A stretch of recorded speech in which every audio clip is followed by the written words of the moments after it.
decision to be made here on 4th and goal. This is a long drive offensively. Wouldn't you hate to end this with just 3 points? Doesn't it feel like during a ball game you have certain narratives going on and there's certain drives that seem to take on just a bit more importance than others? This feels like one of those, doesn't it? To me, 3 points here, a major letdown. This is the time to go and put 6 on the board. And he is not going to be able to get away as they swarm him for a loss shy of the goal line. They get the completion but cannot push forward into the end zone. And this 49er defense stands tall down near the goal line. Well, the 49ers settling in for their next drive. Well, they don't really need the points here, Charles, given what we're looking at on the scoreboard. But they've scored on 3 consecutive possessions, 3 consecutive drives, and I'm sure that they would like to keep that streak going here and continuing to pour it on. And things have gotten that way in the NFL, haven't they, partner? Because in the old days, people would have, they'd get off the gas a little bit, right? But now, people continue to accelerate. But we'll see what they decide to do as they come out for this one. But the way that this game has gone, they've got to be awfully happy with their execution overall. Let's go. 1st and 10 at the 14-yard line. Throwing here, Purdy. Gets this to his running back. It's Christian McCaffrey. So 5 yards here, 5 on the play, and it's 2nd down. 2nd and 5 at the 19-yard line. Debo going in motion left. Purdy will set up to throw it here. That's going to be caught by Samuel. And he'll be taken down, but not before he gets this football out shy of the 30 to the 29. He's up north of 100 yards receiving now in this NFC Championship game. And it's a 1st down. And they'll send the slot in motion left. Again, it's Purdy to throw it. That's caught downfield by Kittle. And he's going to be out of bounds, but not before he takes it inside the 40. The catch and run going to wind up netting him 33 yards. Boy, another big play late here for an offense, Charles. It certainly has had its fair share of big plays. Coverage has been a problem all game long, and I would say that going along with that has been confidence. Because even if they had the right coverage, they've still dented them, and now it's been a real issue for them during this game. Samuel in motion. Back to throw, Purdy. The same target, same result. It's Kittle. And they'll wind up getting this one all the way down inside the 20. Last play went for over 30 yards. This one not quite as big, but still over 20. And looking to put this game on ice in the 4th quarter, but still not afraid to throw it as they show there. You want to play the game with confidence, and they have a guy who's in control right now. Their trigger guy, throwing it, they feel just as confident with him doing that as they would if they tried to run the ball and run the clock out. Here's Purdy. Open man is Samuel, complete. And he'll get 7 yards from the 17 to the 10 before he's taken down.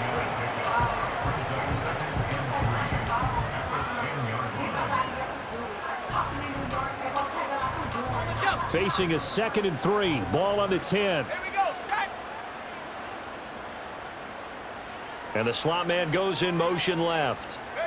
Out of the gun, Purdy. It returns it right back to Samuel.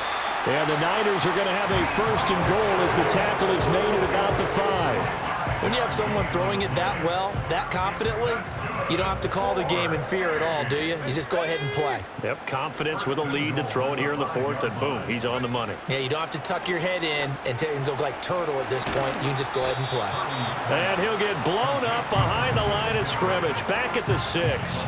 It'll go as a loss on the play. Not what you need down here. It's going to be 2nd and goal.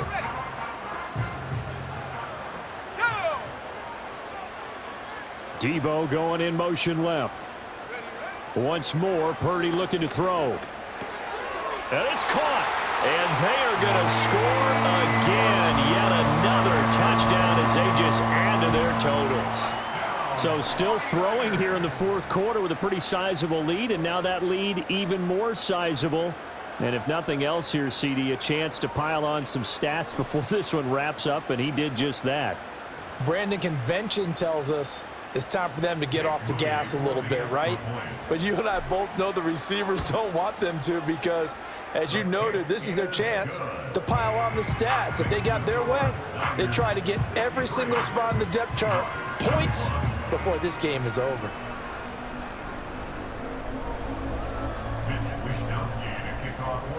Here is Wishnowski to boot it away following the touchdown.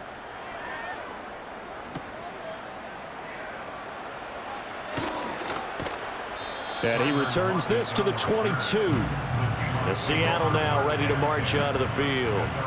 Well, this game, it has had no shortage of offense. They've been able to put up a decent amount of points on this side, Charles. They just have not been able to keep pace with the other offense they're going against here. Yeah, that's a good way of pointing things out because now it's not a total loss because, as you said, they've scored some points, so there's some plays they can build on, moments where the game plan actually worked. But overall, though, they were just out-personnel. They were going up against a team that's playing at an elite level. As soon as he leaked out and began his route, someone on the defensive side broke with him and arrived just in time to separate him from another reception. Now Smith.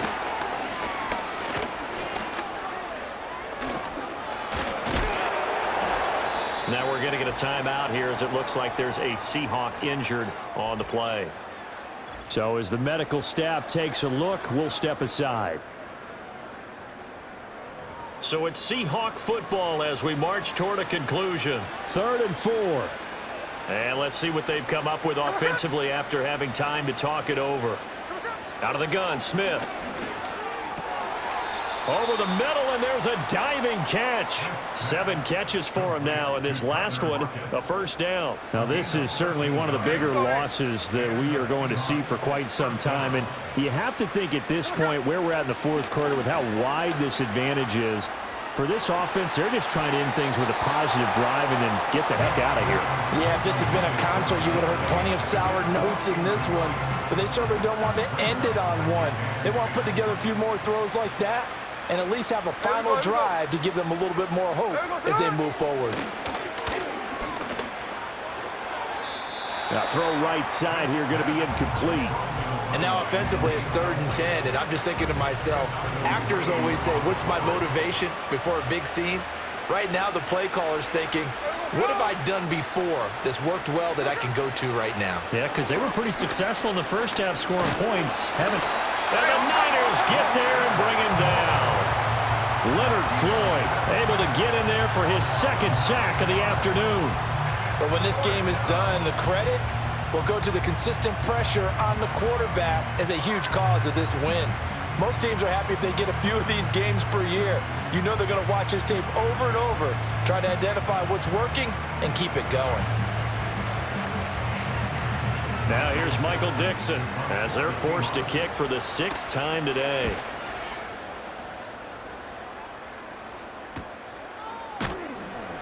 It's a 44-yard punt, just 3 on the return. And it will be 1st and 10 as they take over.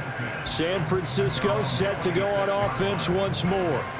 And you can bet that they are starting to sense it now. That George Halas trophy nearly theirs. Their spot as NFC champions oh so close as they try to finish this one off. And that'll be knocked away. It's incomplete. Well, their passing attack, even though that one was incomplete, has been really sharp in this one. It's resulted in a lot of touchdowns, and it looks like they're not going to stop throwing the football until the very end of this one. Well, that will certainly make everyone involved on offense pretty happy because that gives them all a chance to pad their stats a bit. But as far as the actual need, you and I both know they can just run this clock out because this one, it was over a long time ago. Tough spot here, 3rd down and 11.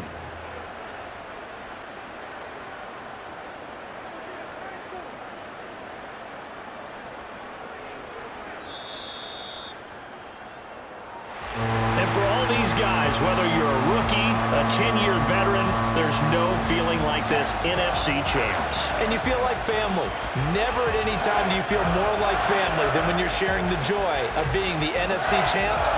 And now everyone gets to say they're going to the Super Bowl. And that'll close the books on the conference championship.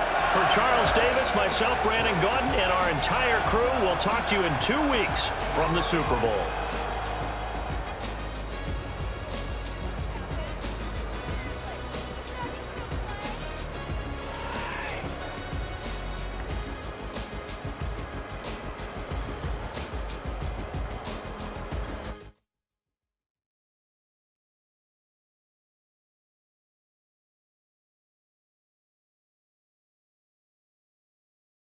line.